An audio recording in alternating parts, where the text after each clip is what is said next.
నా పేరు Madhuri. Vizag local news వార్తలకి స్వాగతం. వార్తల్లో ముందుగా ముఖ్యాంశాలు.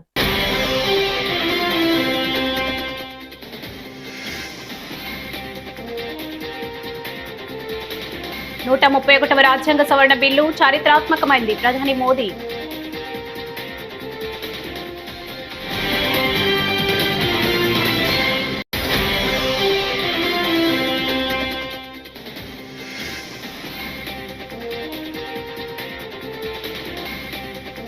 బీసీల సాధికారతకు వైఎస్ జగన్ ప్రభుత్వం పెద్దపీట. సజ్జల రామకృష్ణారెడ్డి.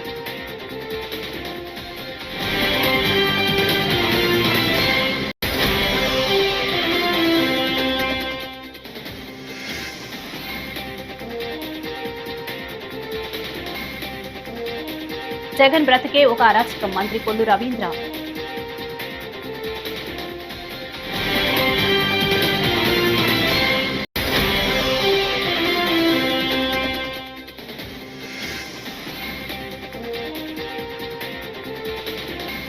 డీలిమిటేషన్ కు వ్యతిరేకంగా బిల్లు కాపీని తగలబెట్టిన స్టాలిన్.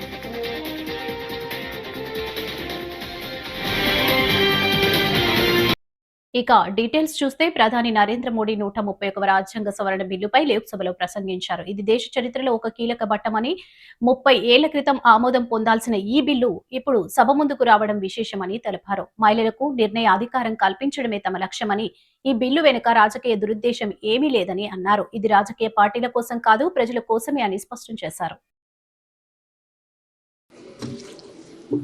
हम सब भाग्यवान हैं कि हमें ऐसे महत्वपूर्ण और देश की आधी आबादी को इस राष्ट्र निर्माण की नीति निर्धारण प्रक्रिया में हिस्सेदार बनाने का सौभाग्य मिल रहा है।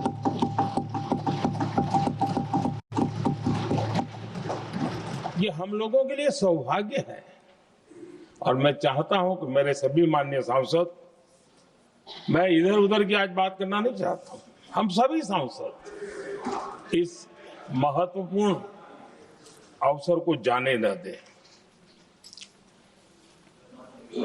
हम भारतीय सब मिल करके देश को नई दिशा देने जा रहे हैं। हमारी शासन व्यवस्था को संवेदनशीलता से भरने का एक सार्थक प्रयास करने के लिए जा रहे हैं। और मुझे विश्वास है कि इस मंथन से जो अमृत निकलेगा वो देश की राजनीति की भी उसके रूप स्वरूप को तो तय करने ही करने वाला है, लेकिन ये देश की दिशा और दशा भी तय करने वाला है। इतने महत्वपूर्ण मोड़ पर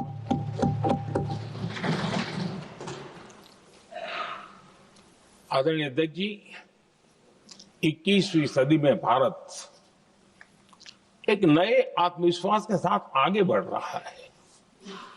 विश्व में भी आज भारत की स्वीकृति हम सब महसूस कर रहे हैं और ये हम सबके लिए गौरव का पल है। एक समय हमारे पास आया है और इस समय को हमने एक विकसित भारत के संकल्प के साथ जोड़ा है। और मैं पक्का मानता हूं कि विकसित भारत का मतलब केवल उत्तम प्रकार के रेल, रास्ते, इंफ्रास्ट्रक्चर या कुछ आर्थिक प्रगति के आंकड़े सिर्फ इतने से ही विकसित भारत की सीमित कल्पना वाले हम लोग नहीं हैं। हम चाहते हैं कि विकसित भारत जिसके नीति निर्धारण में सात अर्थ में सबका साथ सबका विकास का मंत्र समाहित हो, देश की 50% जनसंख्या नीति निर्धारण का हिस्सा बने।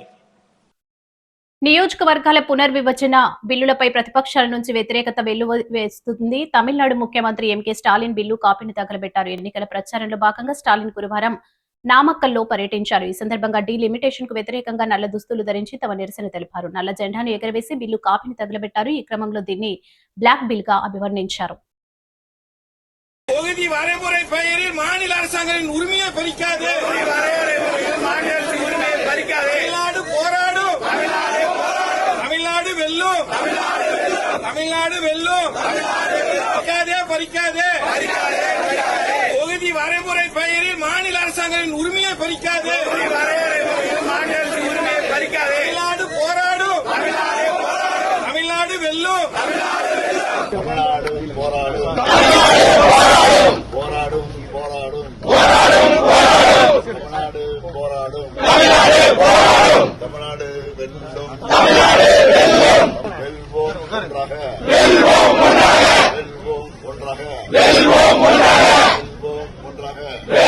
ஒன்றாக. தொகுதி வரைமுறை பெயரில் மாநில அரசாங்கத்தின் உரிமையை பறிக்காது. தமிழ்நாடு போராடும். தமிழ்நாடு வெல்லும். தமிழ்நாடு வெல்லும். பறிக்காதே. தொகுதி வரைமுறை பெயரில் மாநில அரசாங்கத்தின் உரிமையை பறிக்காது. தமிழ்நாடு போராடும். தமிழ்நாடு வெல்லும். தமிழ்நாடு போராடும். தமிழ்நாடு போராடும். தமிழ்நாடு வெல்லும்.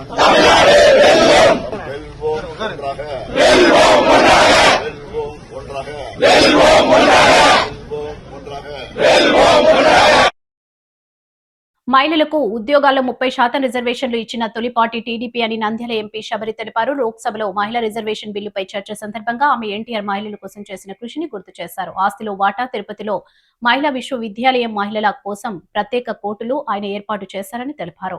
ఏపీలో డ్వాక్రా కార్యక్రమం విజయవంతమై లక్షల మంది మహిళా పారిశ్రామికవేత్తలను తయారు చేసి ఆర్థిక స్వాతంత్ర్యం కల్పించామని పేర్కొన్నారు.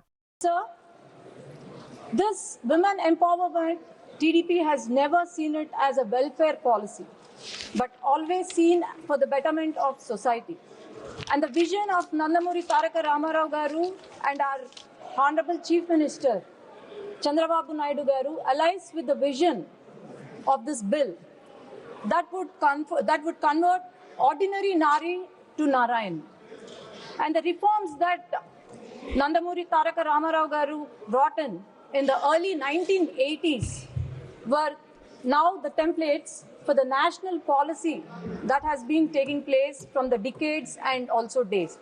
One of the historic decisions that Telugu Desam Party has taken place when country was debating still about the BC reservation, it was the first party to announce 30% women reservation in all government jobs and also the local body elections. This has liberated women and also this has given them freedom and given a special place in our society. And another important decision that Telugu Desam Party took was to decide on and amend the Hindu Succession Act 1956, where every woman had equal rights, in the paternal property. And so one of the very important administrative decisions that took place during 1980s was the Assigned Land Act, where all the government assigned lands were registered under the name of women. And this has promoted ownership. It has also promoted economic independence to them, and also the domestic violence has come down. And those were the days when women wanted to pursue education, higher education, but then they were taunted and they were asked to get married and have kids. And it was N.T. Ramarao Garu who has established the first Mahila University in Tirupati, that is Sri Padmavati Vishwavidyalayam. And here women could stand on their own legs, and most of the women of that generation now are the successful women and are the products of this university, sir.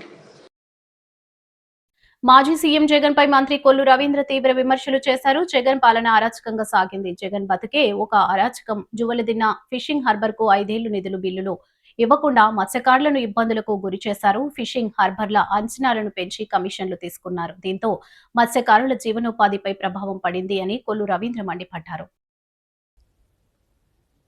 Jagan ఎక్కడో చోట ఏదో ఒకటి అల్లరి సృష్టించాలని ఇవాళ జువ్వెల దిన్న fishing harbour విషయంలో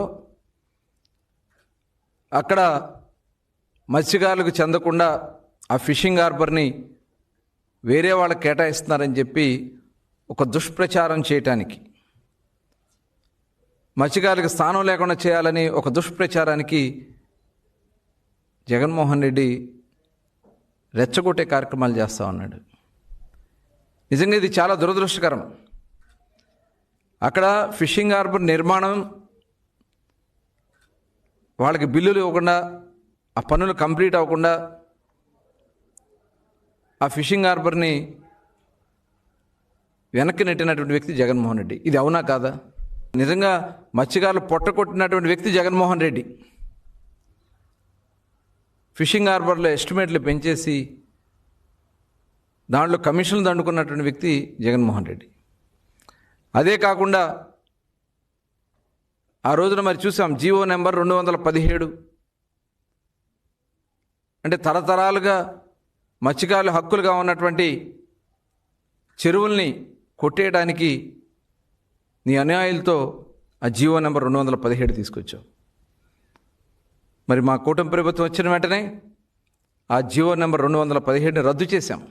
తమిళనాడు బోట్లకు సంబంధించి మీరు చేసినటువంటి కారణాల వల్లే 2017లో ఆ బోట్లన్నీ ఏర్పాటు చేసి మెరైన్ బోట్స్ గస్తీ తిరిగి ఏర్పాటు చేసినటువంటి బోట్లని మీరు అధికారంలోకి వచ్చాక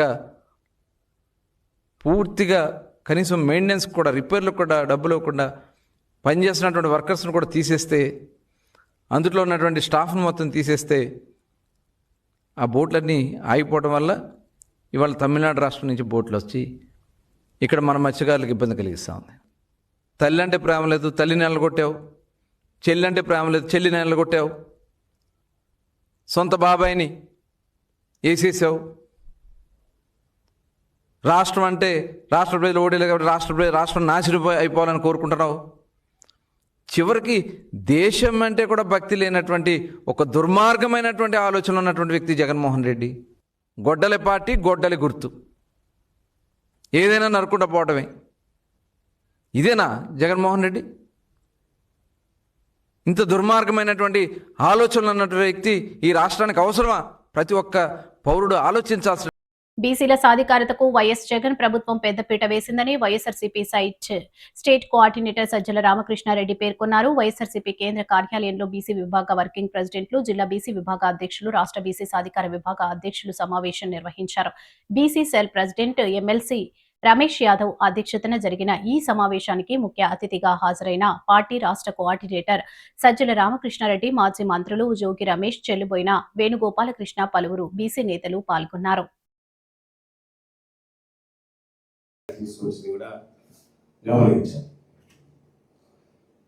ఒక రాజకీయ నాయకుడైతే ఇంత చేయలేడు.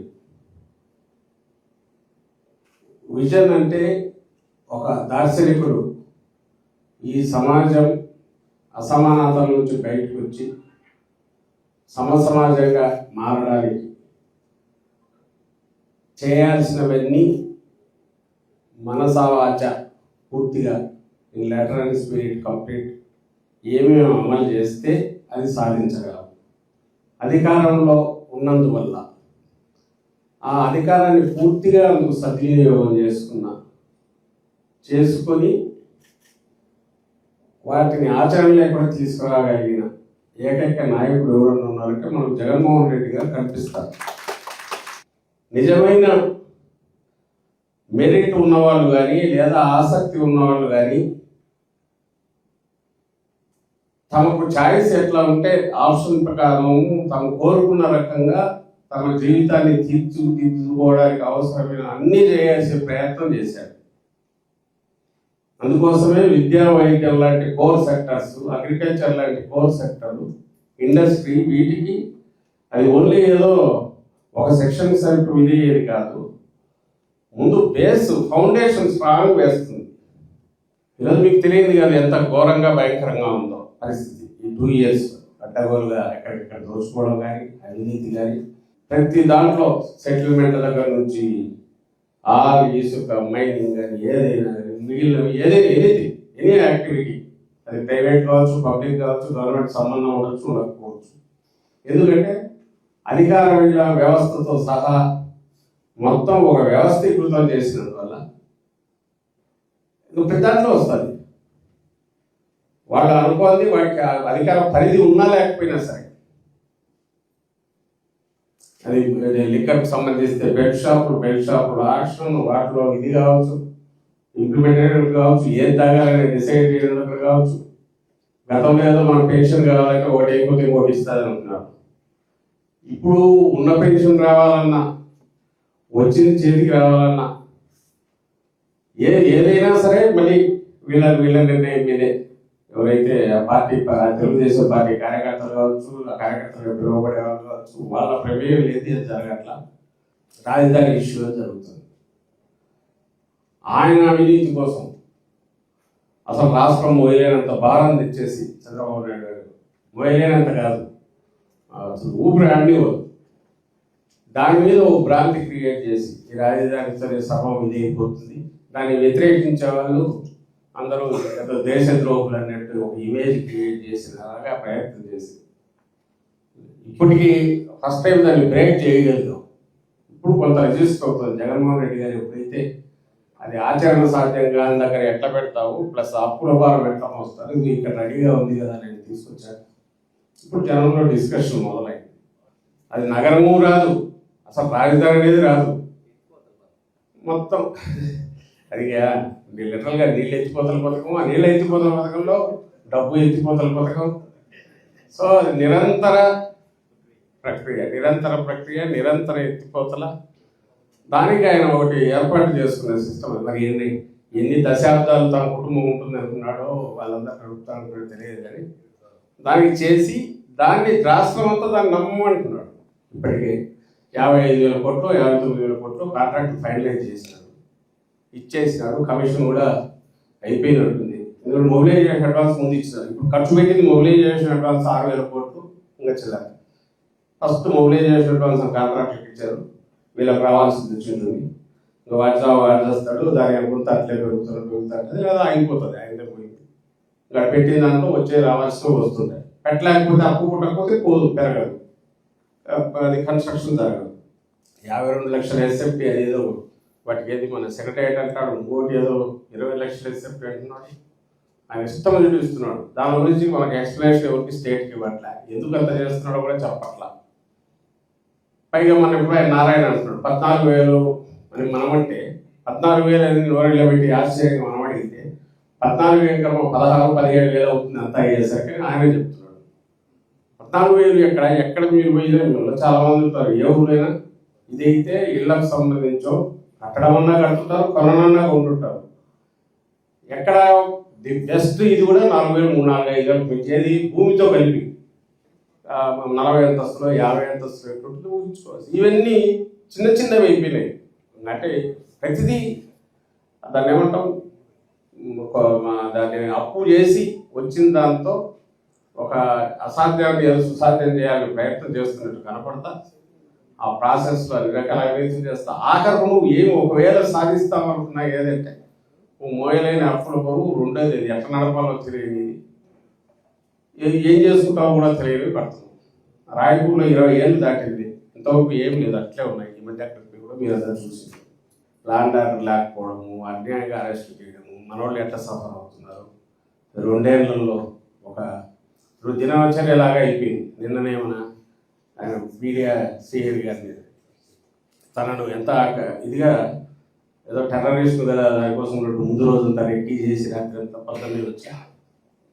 చంద్రబాబు నాయుడు ఏం కోరుకుంటున్నాడో, వాళ్ళ కొడుకు ఏం కోరుకుంటున్నాడో, దాని మేరకు ఏమేమి డైరెక్షన్స్ వస్తున్నాయి, వాటిని ఎట్లా ఫాలో కావాలి, ఎట్లా ఫుల్ఫిల్ చేయాలి వాళ్ళ కోరికలు అన్నట్టే ఉంది తప్ప ఈ రాష్ట్రంలో ఏ పరిస్థితి ఎట్లుంది, ల్యాండ్ ఆర్డర్ ప్రొటెక్ట్ దానికి పోలీసులు ఎక్కడ రావట్లేదు. దీనికైతే 3 బ్యాచ్లు అంటారు. నిన్న శ్రీహరిని పెట్టలేదు, ముందు రోజు రాత్రి ముందు రోజు ఈవినింగ్ అనంతపురంకు కుప్పం పోలీసులు పోతారు, దానికి తాడేపల్లి ఈ ఏరియా పోలీసులు, రాత్రి 10కి ఒక బ్యాచ్, తెల్లవారుజామున 3 నుంచి మళ్ళీ రేపు మార్నింగ్ 8కు వచ్చి తీసుకుంటారు. నాకు తెలిసి కనీసం 50 నుంచి 100 మంది. నిన్న మధ్యాహ్నం నుంచి కుప్పంలో హడావుడి, అక్కడ 50 నుంచి 100 మంది పోలీసులు. దేనికయ్యా అంటే ఒక తిరుమల శ్రీవారిని పలువురు ప్రముఖులు దర్శించుకున్నారు. గురువారం వీఐపీ ప్రారంభ విరామ దర్శన సమయంలో బ్యాడ్మింటన్ క్రీడాకారిణి పివి సింధు, ఏపీ మాజీ ప్రభుత్వ ప్రధాన కార్యదర్శి ఎల్వి సుబ్రహ్మణ్యం, ఆధ్యాత్మిక ప్రవచనకర్త చాగంటి కోటేశ్వరరావు స్వామివారి సేవలో పాల్గొన్నారు.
పురాణంలో వెంకటేశ్వరుడి గురించి చెప్తూ అది విగ్రహం కాదు, స్వేచ్ఛయా క్రీడతే తత్ర ఇచ్ఛారూపం విరాజిత.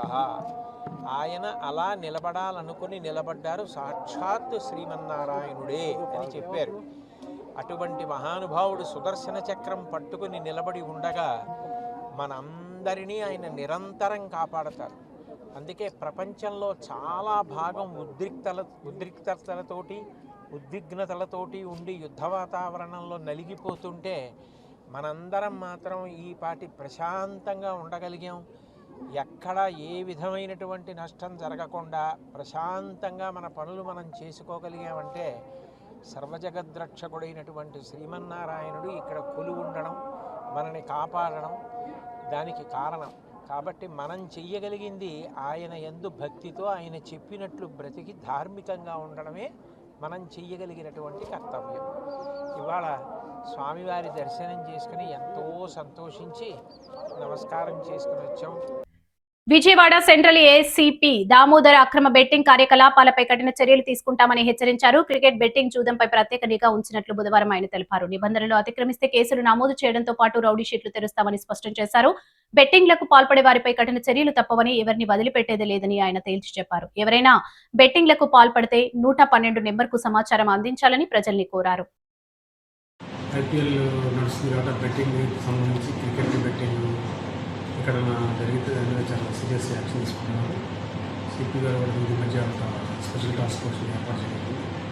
ఆ special task force local police betting పాత కేసులు ఎవరో అయ్యారు వాళ్ళ పర్టికులర్స్ తీసుకుని దాంట్లో ముద్దాయిలు ఉన్నారు. ఆ ముద్దాయిలు ప్రజెంట్ ఏం చేస్తారు, బెట్టింగ్ ఆడుతున్నారు లేదా లేకపోతే మానేశారు. బెట్టింగ్ ఆడితే వాళ్ళకి ఎవరో కనెక్ట్ ఉంటుంది అన్ని డీటెయిల్గా వెరిఫై చేస్తున్నారు. కాబట్టి బెట్టింగ్ ఎక్కడైనా బడ్డీ కొట్టు దగ్గర కానీ లేకపోతే హోటల్స్ దగ్గర కానీ లేకపోతే ఎక్కడైనా బయట రూమ్ తీసుకుని ఉంటారు, అలాంటివి కూడా ఆర్టీఎస్లో కూడా చెక్ చేయగలుగుతామని. అలాంటి ఇన్సిడెంట్ జరగడం వల్ల వాళ్ళు చాలా సీరియస్ యాక్షన్ తీసుకుని వాళ్ళ ఆర్గనైజింగ్ టైం కూడా కట్టడానికి సిద్ధంగా ఉన్నారు. అదే రౌడీ షీట్లు సస్పెక్ట్ షీట్లు ఓపెన్ చేసి వాళ్ళ చాలా సీరియస్ యాక్షన్ చూపిస్తుంది. గవర్నమెంట్ కూడా మీద చాలా గట్టిగా చర్యలు తీసుకోవడం పాటుతోటి పోలీసు దీని మీద చాలా ప్రత్యేకంగా కాన్సన్ట్రేట్ చేసి దీన్ని వాచ్ చేసుకుంటూ ఏరియాలో ఇన్ఫర్మేషన్ వాచ్ చేస్తారు. కాబట్టి అట్లాంటి బెట్టింగ్ ప్రాబ్లం ఉంటే వాళ్ళ యొక్క పద్ధతి మానుకొని ఈ బెట్టింగ్ దీంట్లో ఉంటే వచ్చింది కాదు దీంట్లో దొరికినట్టయితే వాళ్ళ మీద చర్యలు మాత్రం చాలా తీవ్రంగా ఉంటాయని చెప్పేసి బెట్టింగ్ రాయని హెచ్చరిస్తారు.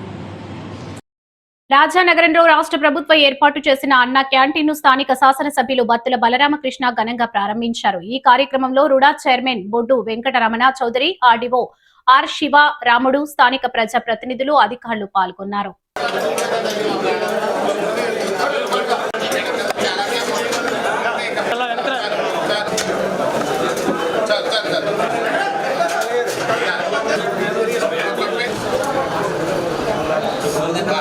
ఒక కొత్తగా పేదలందరికీ కూడా 5 రూపాయలకే కడుపు నిండా అన్నం పెట్టాలన్నటువంటి అన్న నందమూరి తారక రామారావు గారి ఆ రోజు ఏదైతే పేదవాడికి కడుపు నిండా అన్నం పెట్టాలని అన్నారో దాన్ని నిజం చేస్తూ గౌరవ ముఖ్యమంత్రి నారా చంద్రబాబు నాయుడు గారు 2014-19 మధ్యలో ఈ అన్నా క్యాంటీన్ పేరుతో ఈ యొక్క పేదలకి, బడుగు బలహీన వర్గాల వారికి, ప్రయాణికులు, ఈ యొక్క ప్రతి ఒక్కరికి కూడా ఏదైతే ఈ పట్టణాలకి వచ్చేవారు ఉంటారో వారు భోజనం కూడా 5 రూపాయల నాణ్యమైన, రుచికరమైన, శుచికరమైనటువంటి భోజనం అందించాలి అని చెప్పి ఆ రోజు గౌరవ ముఖ్యమంత్రి నారా చంద్రబాబు నాయుడు గారు నిర్ణయం తీసుకుని ఆ రోజు పేదలందరికీ అన్నం పెడితే ఆ యొక్క తర్వాత 2019లో అధికారంలోకి వచ్చినటువంటి ఆ వైసీపీ పార్టీ ఏదైతే విధ్వంసాలకి నాంది పలుకుతూ ఎప్పుడు విధ్వంసం మాత్రమే ఎజెండాగా పెట్టుకుని ముందుకెళ్ళినటువంటి ఆ వైసీపీ ప్రభుత్వం ఆ రోజున అన్నా క్యాంటీన్లు అన్నీ కూడా ధ్వంసం చేసినటువంటి పరిస్థితి ఉంది.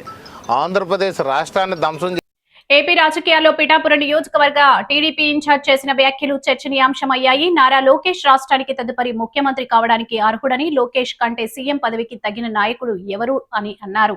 యువగలం పాదయాత్రతో టీడీపీని బలోపేతం చేసి అధికారంలోకి తీసుకువచ్చిన నాయకుడు లోకేష్ అని కొనియాడారు.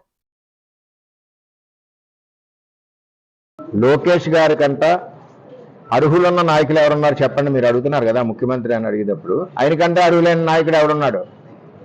ఈవేళ కార్యకర్తల సంక్షేమ నిధి ఏర్పాటు చేసిన నాయకుడు లోకేష్. యువగలం పాదయాత్రతో తెలుగుదేశం పార్టీని నిలబెట్టి మొన్న అధికారంలోకి తీసుకొచ్చిన నాయకుడు నారా లోకేష్. ఈవేళ 1 కోటి కార్యకర్తల్ని మెంబర్షిప్ చేసిన నాయకుడు లోకేష్. 9 లక్షల కోట్ల పెట్టుబడులు తీసుకొచ్చిన నాయకుడు లోకేష్. అంటే ఆయన పరిణితి చెంది అడుగడుగు ఒక్కొక్క అడుగు పైకి ఎక్కుకుంటా, ఆయన చంద్రబాబు నాయుడు గారి కొడుకుగా నేను మాట్లాడలేదు. ఆయన ఒక తెలుగుదేశం పార్టీ కార్యకర్తగా 13-14 సంవత్సరాల నుంచి ఈ పార్టీని కొన్ని రోజులు బ్యాక్ ఎండ్ నుండి నడిపించి తర్వాత ఫ్రంట్కి వచ్చి ఇన్ని కార్యక్రమాలు అభివృద్ధి చేసి ముందుకు తీసుకెళ్లిన ఏకైక నాయకుడు నారా లోకేష్ గారు. ఆయనే ఈ రాష్ట్రానికి మా తెలుగుదేశం పార్టీలో చంద్రబాబు నాయుడు గారి తర్వాత పరిపాలించే అర్హత ఉన్న నాయకుడు నారా లోకేష్ గారు. మీరు అడిగింది చూసారా, ఇంత మించి ఇక తెలుగుదేశం పార్టీలో ఎవరు లేరు. మా పార్టీలో భవిష్యత్తులో ఇస్తారు, అది ఎప్పుడు చేయాలి ముఖ్యమంత్రి, ఎప్పుడు చేయకూడదు, కార్యకర్తల అభీష్టం ఎప్పుడు నెరవేర్చాలి, ఇవన్నీ కూడా చంద్రబాబు నాయుడు గారు నిర్ణయం తీసుకుంటారు. ఈవేళ ఒక స్టెప్ వర్కింగ్ ప్రెసిడెంట్ గా ఇచ్చారు. ఈవేళ పార్టీ పగ్గాలు ఆయన చేతిలో పెట్టారు. రాబోయే రోజుల్లో కూడా మా భవిష్యత్ నాయకుడు మా తెలుగుదేశం పార్టీలో నారా లోకేష్ గారే పగ్గాలు చేపట్టి ఈ రాష్ట్రాన్ని ముందుకు తీసుకెళ్తారు. వార్తలు ముగించే ముందు ముఖ్యాంశాలు మరోసారి.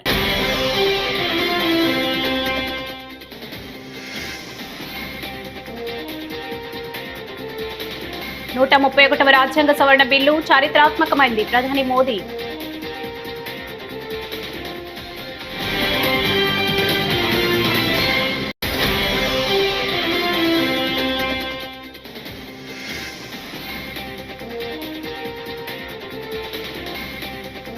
బీసీల సాధికారతకు వైఎస్ జగన్ ప్రభుత్వం పెద్దపీట, సజ్జల రామకృష్ణారెడ్డి.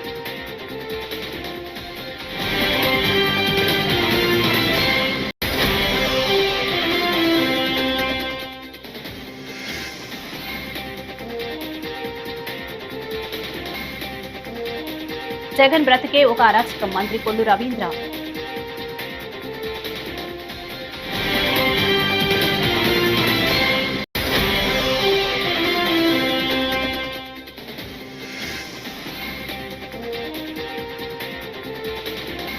డీలిమిటేషన్ కు వ్యతిరేకంగా బిల్లు కాపీని తగలబెట్టిన స్టాలిన్.